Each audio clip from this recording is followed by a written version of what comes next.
Di sebuah jalan sempit di kota tua Yerusalem, langkah-langkah Yesus terhenti.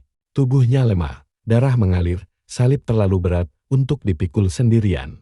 Disinilah sejarah kekristenan mencatat nama seorang pria biasa yang dipanggil secara paksa, namun dikenang selamanya. Jalan ini dikenal sebagai Via Dolorosa, jalan penderitaan Yesus menuju Golgota. Di sepanjang jalan inilah, Yesus telah dicambuk, dihina, dan dipaksa memikul salib kayu berat.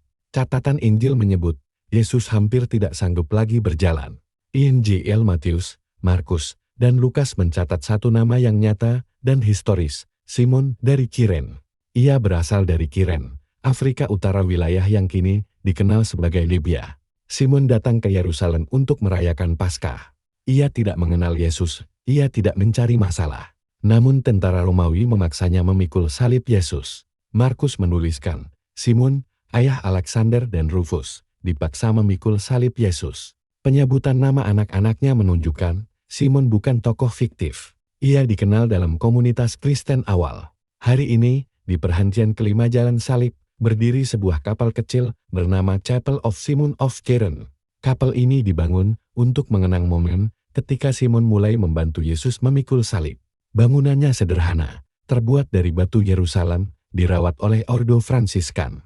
Meski Alkitab tidak menyebut lokasi persis, tradisi Kristen telah menjaga tempat ini selama lebih dari 1.500 tahun. Secara sejarah, tentara Romawi memang berhak memaksa warga sipil membantu tugas negara. Namun secara iman, Simon menjadi manusia pertama yang secara harfiah memikul salib Kristus. Tanpa rencana, tanpa persiapan, tanpa tahu bahwa ia sedang terlibat dalam rencana keselamatan dunia. Simon menjadi gambaran panggilan iman yang sering datang saat kita tidak siap. Banyak tradisi Kristen percaya Simon dan keluarganya kemudian menjadi pengikut Kristus. Rasul Paulus dalam Roma 16:13 menyebut seorang bernama Rufus, yang diyakini sebagai anak Simon dari Kiren. Sebuah peristiwa singkat di Via Dolorosa mengubah arah hidup sebuah keluarga selamanya. Chapel of Simon of Kiren mengingatkan kita, mengikut Kristus tidak selalu kita rencanakan. Kadang Tuhan memanggil kita untuk memikul salib yang tidak kita pilih. Namun di dalam beban itu, terdapat makna, kasih, dan keselamatan. Di jalan inilah sejarah dan iman bertemu.